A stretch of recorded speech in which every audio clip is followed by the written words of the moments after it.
names new NACAN chairman as Hajj disruption fears mount. Can you hear? Federal government lifts no work, no pay embargo and approves Johesu January salary. NAPTIP rescues 23 Nigerians trafficked to Thailand for cyber crimes.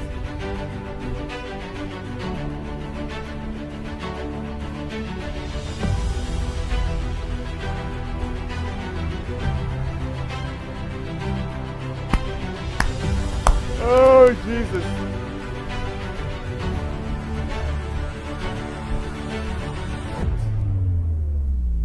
Okay, signal me. 1, 2, 3, let's go. Let's go. Don't play that thing for too long.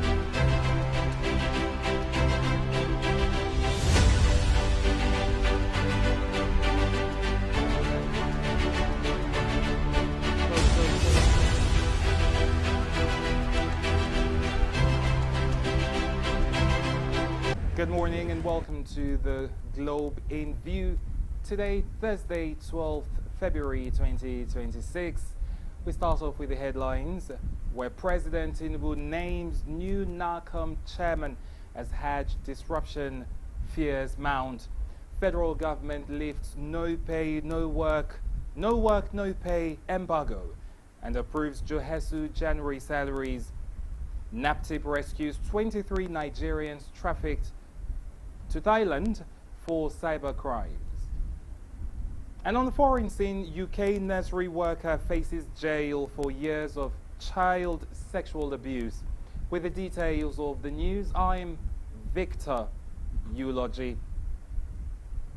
President Bola Tinubu on Wednesday nominated Ambassador Ismail Yusuf as the new chairman and chief executive officer of the National Hajj Commission of Nigeria.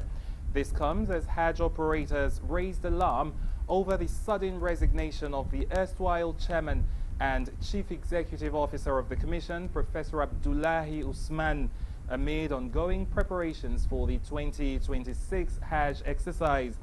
The president's special advisor on information and strategy, Bayo Nanuga, disclosed the appointment of Ambassador Yusuf in a statement on Wednesday. According to the statement, President Int'L had written to Senate President Godswill Akpabio requesting the expeditious confirmation of Yusuf to replace Professor Abdullahi Usman, who resigned this week after about 14 months in office. The presidency described Yusuf as a seasoned career diplomat who served as the Nigerian ambassador, extraordinary and plenipotentiary to the Republic of Turkey from 2021 to 2024. The nomination comes days after Professor Usman stepped down amid a crisis that had engulfed the commission. The Federal Ministry of Health and Social Welfare has lifted the embargo placed on the salaries of health workers following the suspension of the strike by members of the Joint Health Sector Unions Johesu. A memo signed by the director overseeing the Office of the Permanent Secretary, Dafeta Teshoma, and addressed to the Office of the Accountant General of the Federation urged the removal of the no work, no pay embargo on salaries. The ministry also requested the Accountant General of the Federation to issue the necessary directive to the Integrated Payroll and Personal Information System IPSIS Office for the immediate payment of the suspended January 2026 salaries of all the Johesu members in federal tertiary health institutions. Recall that Johesu suspended their 84-day strike on February 6, 2026, following negotiations with the federal government.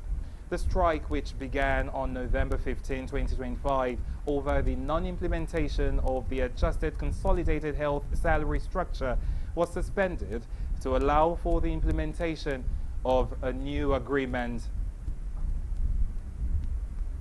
The federal government has intensified efforts to protect schools across Nigeria by strengthening the Safe Schools Initiative in partnership with the Nigeria Security and Civil Defense Corps (NSCDC). During an official visit to the NSCDC Commandant General, Ahmed Aoudi, the Minister of Education, Dr. Tunji Alausa, stated that the government was exploring sustainable financing to ensure school security was fully funded. He further announced that a dedicated Safe Schools department was being established within the Ministry of Education to oversee nationwide implementation and improve collaboration with the NSCDC.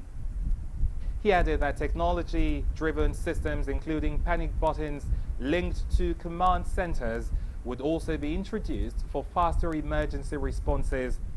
Alausa confirmed that the NSCDC had been appointed as the lead agency for school protection, replacing fragmented security arrangements. The Safe Schools project was launched in 2014 following the abduction of schoolgirls in Chibok, Borno State. Introduced by the United Nations Special Envoy for Global Education, Gordon Brown, the program aims to create a secure and enabling environment for learning. The National Agency for the Prohibition of Trafficking in Persons, NAPTIP, has rescued and repatriated 23 Nigerians who are youth and suspected to be victims of human trafficking to Thailand for cyber-enabled criminal activities. The Director General of NAPTIP, Binta Adamu Bello, disclosed this yesterday, warning of a growing trend in which traffickers recruit young Nigerians for online fraud operations in Southeast Asia. The agency's head of press and public relations, Vincent Adekoye, conveyed the development in a statement, noting that the rescue was carried out in collaboration with Eden, Myanmar, with critical support from the British government and the Nigerian embassy in Bangkok. According to NAPTIP, the victims were deceived with promises of scholarships and lucrative job offers before being trafficked to countries including Myanmar, Thailand, Laos, and Cambodia. They were allegedly forced into cybercrime activities such as romance scams, cryptocurrency fraud, and fake investment themes.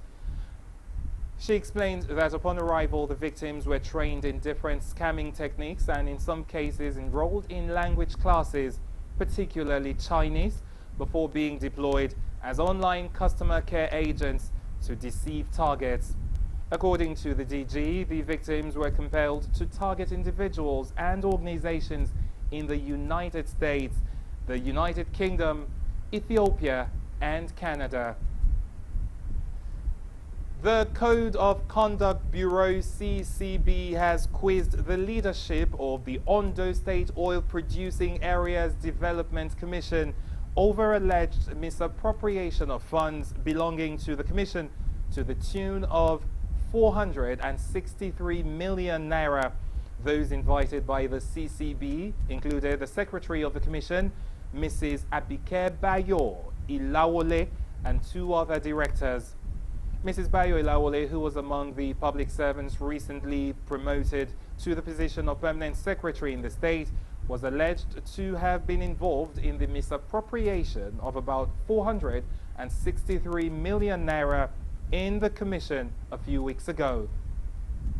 She was specifically accused of diverting part of the money to a private bank account.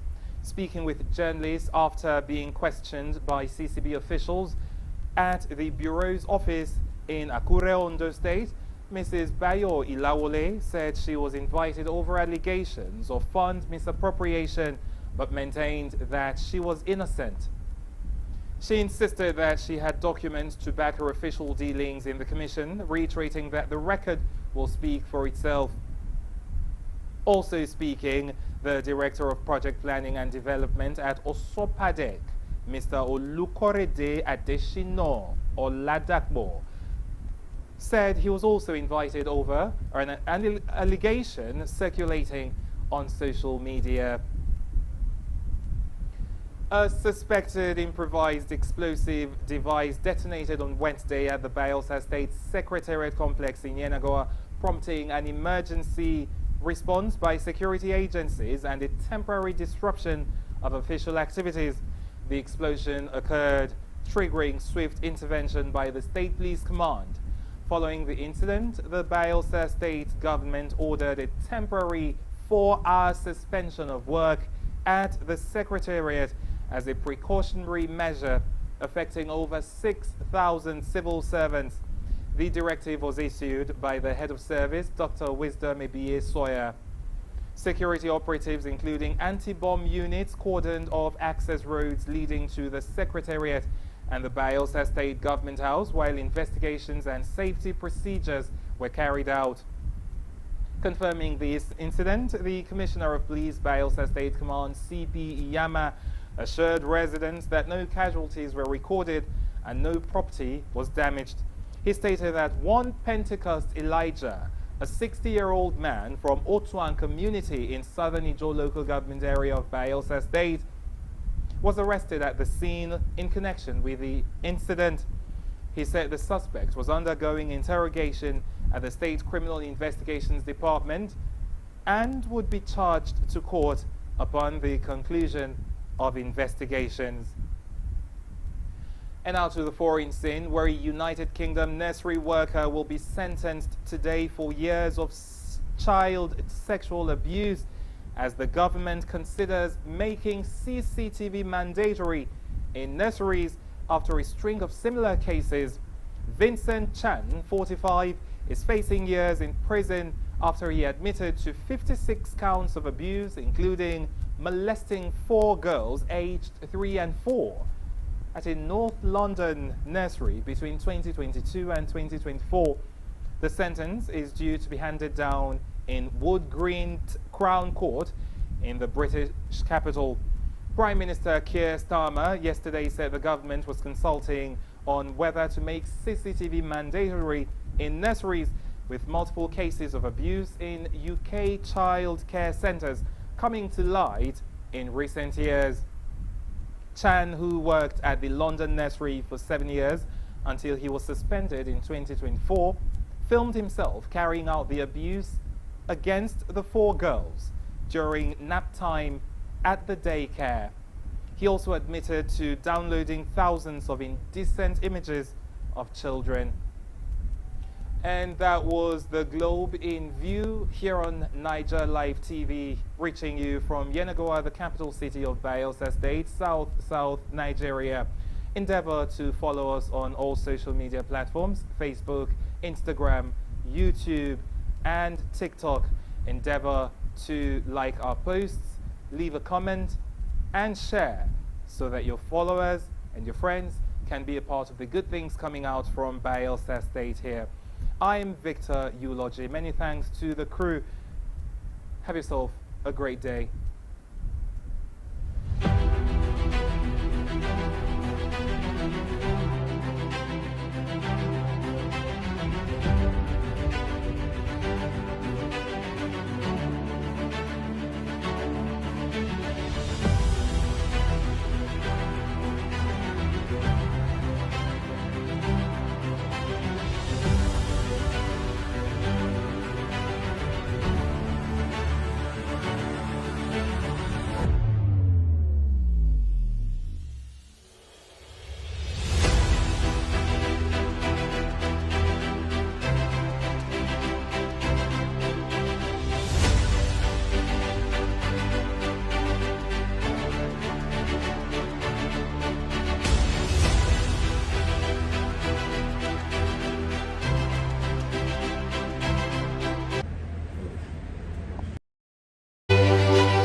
Many thanks for joining us. Many thanks for staying with us. You're still watching Naija Live TV, reaching you from Yenagoa, the capital city of the glory of all lands, Bayelsa State, here in South Nigeria. This is Newspaper Highlights. I'm Victor Eulogy. We'll take you through some of the national dailies for this morning, and hope that you will participate. Don't forget, endeavor please to like our posts, leave a comment and share. You can also tag your friends to join you in watching, so that you can know exactly what is happening in Bayelsa and of course in Nigeria. We start off with the Vanguard this morning. Well, this morning on the Vanguard, the lead story says U.S. reps propose visa ban on Kwankwaso, Mieti Allah and others.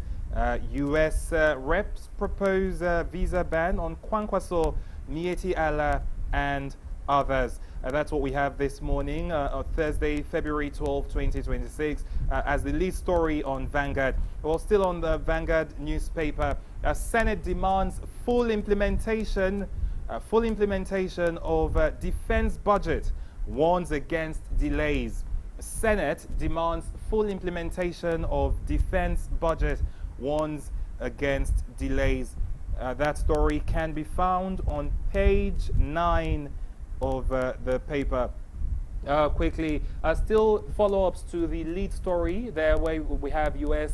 reps propose visa ban on Kwankwaso, Mieti Allah and others. So follow-ups have it there as U.S. lawmakers present bill on Christian religious persecution in Nigeria, and they seek terrorist designation for Fulani militias. Okay, and we're shocked. Okay, we'll respond at appropriate time. That we are shocked. We will respond at appropriate time. This is Kwankwasia movement saying that, and then Kwankwaso caught in web of international hypocrisy and blackmail, says NNPP. Okay, well, look at more stories quickly there on the Vanguard. We have on page 6, kidnappers abduct police officer and 4 others in Edo. Kidnappers abduct police officer and 4 others in Edo State. Dangote refinery hits 650,000 barrels per day capacity.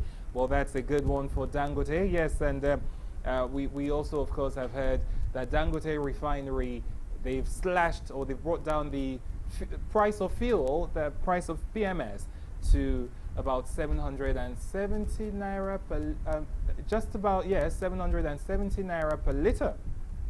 Okay, so it's a good one that they've reached 650,000 barrels per day, while still on the front page of Vanguard. Makoko demolitions, fate of 1,000 school children hangs in balance. You can find this story on page 21 of Vanguard newspaper. Umahi vows to resign if Abuja-Kaduna road project fails quality test. Umahi, that is the Minister of Works, says he will resign if Abuja-Kaduna road project fails quality test. This story is on page 6 of the newspaper. Well, still on the Vanguard, I could be arrested anytime. Who is saying this? El Rufai. He spoke about this on page 28. I could be arrested anytime, says El Rufai. And FG orders NAFDAC to halt sachet alcohol ban enforcement. FG orders NAFDAC to halt the sachet alcohol ban enforcement. So the federal government is saying, please, don't ban sachet alcohol anymore. Just hold on for now. And of course, the government cited some reasons, but you want to get all of those details, go to page 9 of Vanguard newspaper. Insecurity, poverty worsening in North. ACF raises alarm. Insecurity, poverty worsening in the North. ACF raises alarm. Okay, so that is basically what we have on the Vanguard. Let's head to Daily Sun newspaper today, Thursday, February 12, 2026. If you're just joining us, this is newspaper highlights on Naija Live TV here in Yenagoa, the capital city of Bayelsa.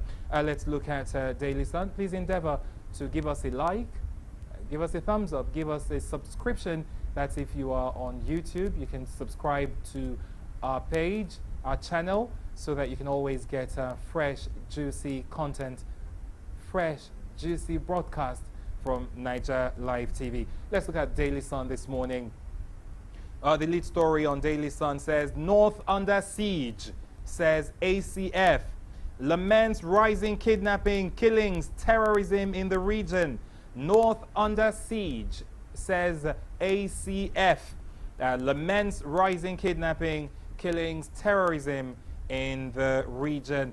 And on the front page of Daily Sun, report African families on ventilators as economic crunch worsens. African families on ventilators. Ventilators are things that will help you breathe better if you're someone who has respiratory issues. And this report here is saying that African families are currently struggling to breathe and are on ventilators as economic crunch worsens. And only 10.7% of Nigerians earn above 1 million naira monthly. Only 10.7% of Nigerians earn above 1 million naira monthly. Meanwhile, 1 million naira is actually less than 1,000 US dollars. That means, based on this report, only 10% of Nigerians, 10.7% of Nigerians actually earn something that is around $800. That is less than $1,000. Well, that's an interesting report, and we do hope that the authorities are looking at these reports, looking at these figures, and doing the best they can to make sure that they ameliorate the sufferings of Nigerians. They look for ways to placate the hardship that Nigerians are currently facing. Bomb scare at Bayelsa Secretariat. Please arrest one suspect. A bomb scare at Bayelsa Secretariat. Please arrest one suspect. You can find this on page 4 of the Sun newspaper. Senate principal officers Nwebonyi and Hanga clash. Disrupt works budget defense session. Yes, the videos are everywhere of Senator Nwebonyi and Senator Hanga quarreling and shouting at each other and saying all sorts of things. And so you've got that story there. Senate principal officers Nwebonyi, Hanga clash, disrupt works budget defense session. Now, drama as Abure's LP camp dislodges Usman Group from Secretariat. A drama as Abure's LP camp dislodges Usman Group from Secretariat. Police have arrested hoodlums who burgled our office, says Usman. And finally, here on the front page of the Sun newspaper, Dixon urges Harmonization Committee to adopt Rep's version of Electoral Act amendment. Dixon, that is Senator Henry Seriake Dixon, urges Harmonization Committee to adopt Rep's version of Electoral Act amendment. Let's quickly leave the Sun this morning and head to This Day. Let's see what's happening on This Day newspaper. Don't forget, all of these stories are for today, Thursday, 12 February 2026. We're looking at This Day. The front page of This Day has the lead story as Dangote refinery hits 650,000 barrels per day as CDU PMS units reach full capacity. Dangote refinery hits 650,000 barrels per day as CDU PMS units reach full capacity. Still on the front, okay, its first refining facility in the world to attain the feat. It is the first refining facility in the world to attain the feat. So Dangote refinery achieving or attaining a feat that even Nigeria's own refineries could not achieve. Wow, this is a good one, and congratulations to the Dangote group there. NNPP, that is the party now, the political party, NNPP, expresses shock over U.S. proposed visa ban, asset seizure against Kwang Kwaso and others. NNPP expresses shock over U.S. proposed visa ban, asset seizure against Kwang Kwaso and others. Congressmen seek sanctions for Fulani militias, Int'L deployment of U.S. soldiers to Nigeria. Okay, military confirms expected deployment of U.S. soldiers to Nigeria. Okay, and says troops will avoid combat and focus on training. Okay, and still that's basically some of the stories that we have on the front page of this day.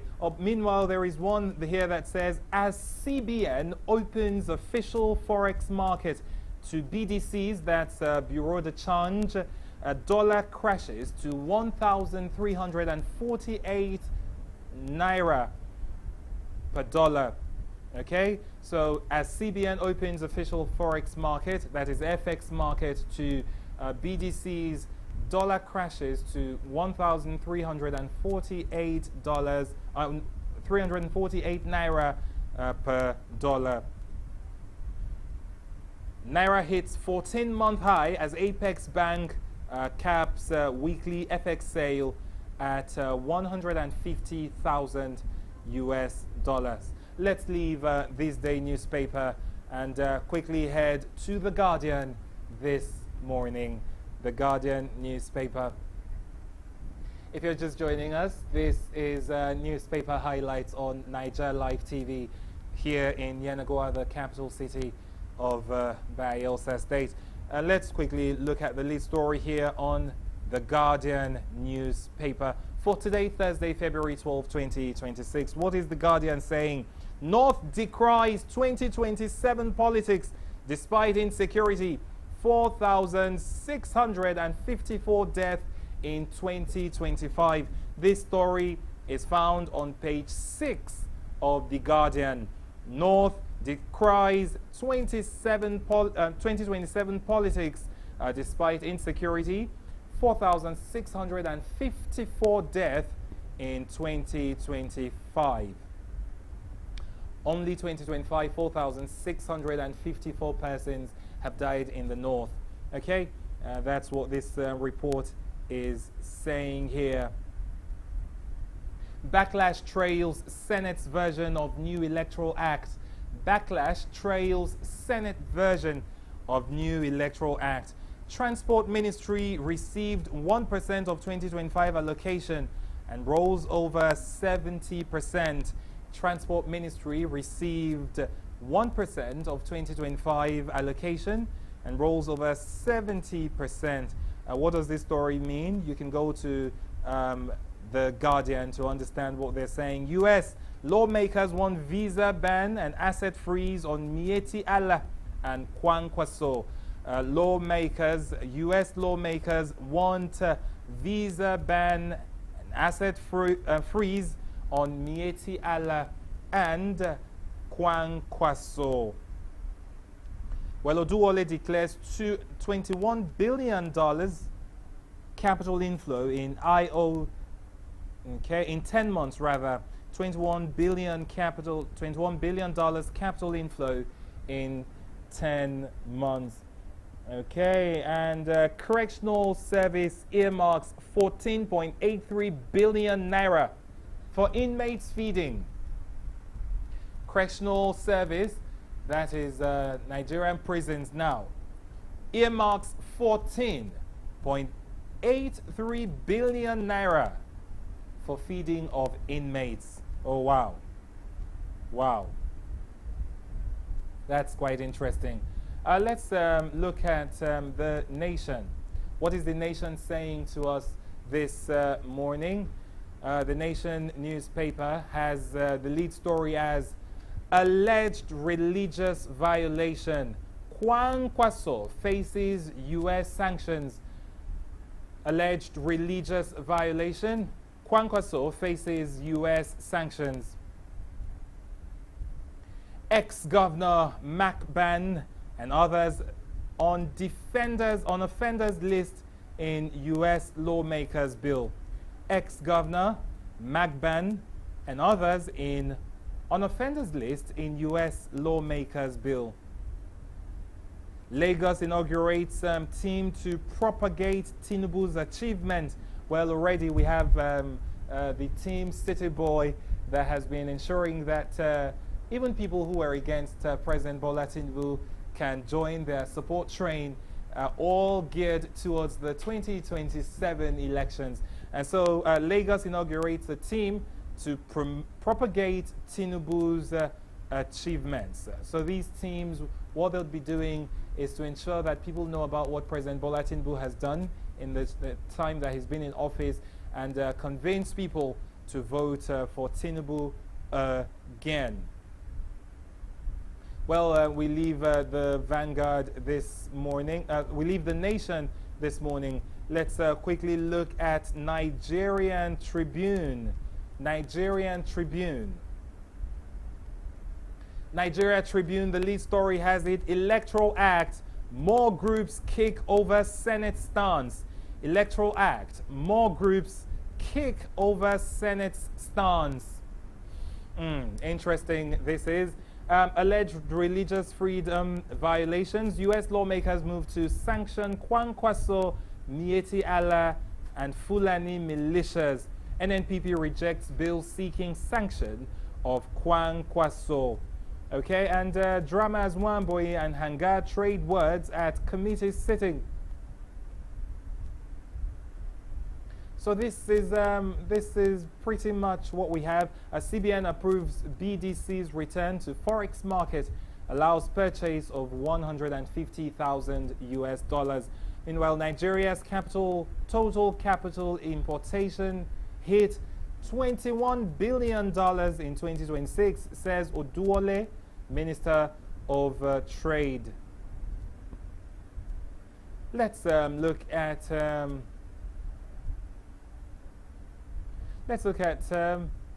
Daily Trust and see how we can wrap up this. Well, Daily Trust still has similar stories. It says U.S. terror tag on Kwankwaso and Fulani groups draws scrutiny.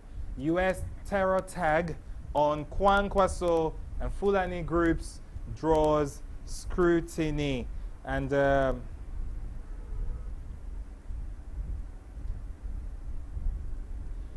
Bank of Industry disburses 636 billion naira to businesses. Wow, this is good. We just hope we'll not hear a story of, oh, I did not get because I don't know somebody. Well, that is it. The Bank of Industry has given out huge monies to people who want to do farming, who are doing farming, and but do not have the means to do that. Let's leave that and look at the last paper for today, Daily Independent. Daily Independent. The lead story says legal experts warn of structural cracks ahead of 2027. Legal experts warn of structural cracks ahead of 2027 elections. Thank you so much. That's basically what we can take this morning on newspaper highlights. Gracious, of course, will be doing this with me when next we're doing it.